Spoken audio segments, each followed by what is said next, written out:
Guys, I'll be doing a review of the LG Aristo 2.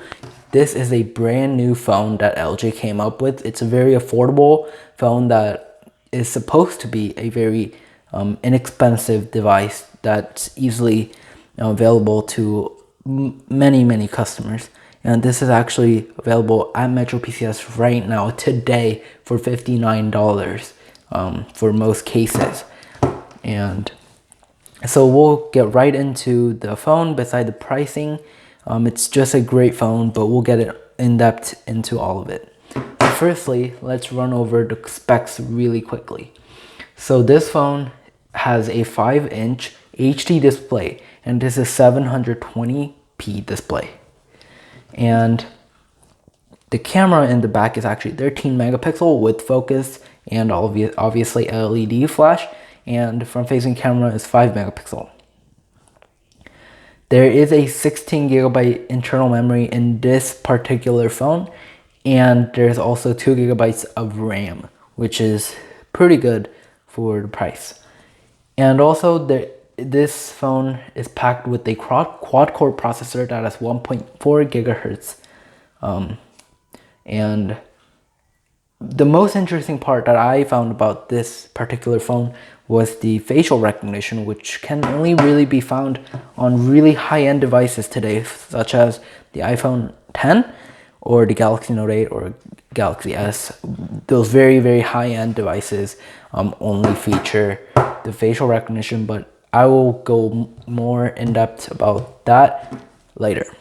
So let's first talk about the display. So the display is quite nice actually, and it gets pretty bright. So if I turn off auto here, it actually gets really bright. Not the brightest obviously, but definitely bright enough to see it outside. Not in sunlight, but just outside. This display is pretty good. And when you're watching YouTube video or any type of video or movie or whatever, it's actually not bad. And although it's 720p, it does have quite a good really bright saturated colors that LG likes to use, and whites look pretty good. And yeah, so display, I really give it a thumbs up. Now speaking of display, let's get into the software integration, because there's a lot to do with like LG software, which I don't really like. Firstly, they got rid of the app drawer as they did a few years ago actually, but you can always bring it back in the settings. And also their software actually got a little better with this white background. It looks much more materialistic and more simple. So if you go to settings here, you can see all of these features and they use some colors, which not the best looking, but pretty nice. And also a really small detail that I really like is the pixel-like home button here, which are all digital inputs and software keys, not hardware keys, which is pretty great.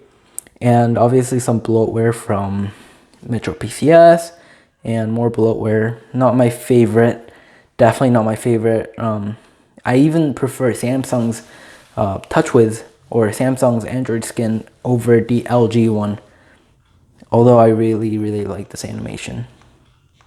Also, another interesting feature that I found on this particular phone was the dual screen. So you can actually activate multi-window on this phone. So if you go here, you can actually activate multi-window, which can usually only be opened in higher end phones with more RAM than this phone, but LG somehow handled it and it runs pretty smoothly.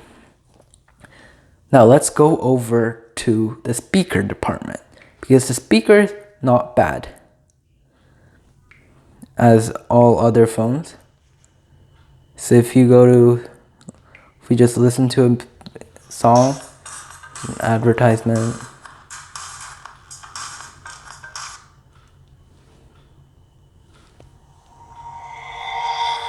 it's at max volume, it's pretty bad, but it gets pretty loud. And although it's backfiring speaker, it's not that bad. And again, if you just see the display here, display is pretty good. I'm really impressed with the display. I actually think that this display is one of the better displays that I've seen on phone this price, and honestly, amazing display. So now let's get into the camera. The camera is very simple. The camera app is extremely simple. Just point and shoot. Pretty slow, but good enough. And then video is just pressing the red button. And it's, again, very slow to respond. And I had to tap that twice. So that's just an example. But if I have this K20 here, if we take a picture of that, just right, I'll take a picture of it live so that you guys can see. So again, it takes quite a while to process the photo. And then obviously it has to ask these stupid questions. And then you get to the actual photo. The photo resolution is 13 megapixels, but the dynamic range is absolutely terrible. And just the details look, like if you look here, you can see a lot of those fuzziness in the shadows. It's really quite terrible. So this is definitely not a phone to take photos with if you regularly take a ton of photos and if you want a good quality of photos.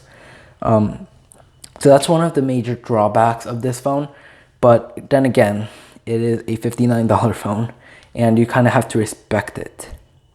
So let's get into my favorite feature of this phone, the facial recognition.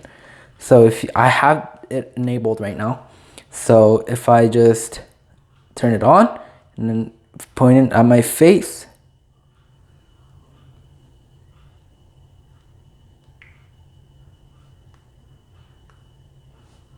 so apparently it does not want to work right now, but I will show you how to set the facial recognition up. So if we go to lock screen and facial recognition, draw your pattern, then let's improve it. Next, and then I will, so it's getting the steps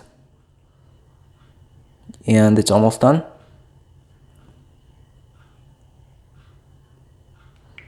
So it's improved. So let's see how it works. So it just unlocked like that. So, I mean, it worked well, really. See, it just unlocked again. I just let it on the table and it just unlocked. It's actually really responsive. So it's actually, and it did it again. So it's really good for the first, I think because I just got ready. I think it didn't really recognize me when I did it last night. When I set the facial recognition last night, it's definitely different. My face is obviously different now, and then compared to last night, so I probably was much more tired and stuff.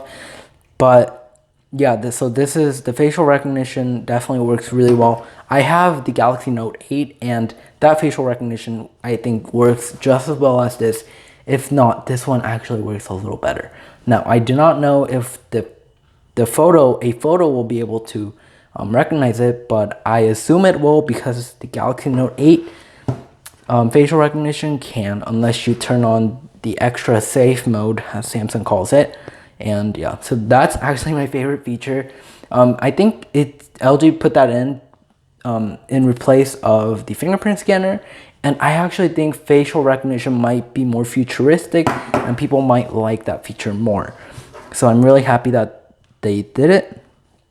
The call qualities and messaging are really easy and just very typical LG Android styled. Calls are pretty good. And everything else is really good. Again, I can't emphasize this enough, but the display looks awesome on this phone. I can't really tell that it is from a $59 smartphone. Yeah, so the buttons are all pretty nice, except the volume buttons are really mushy, and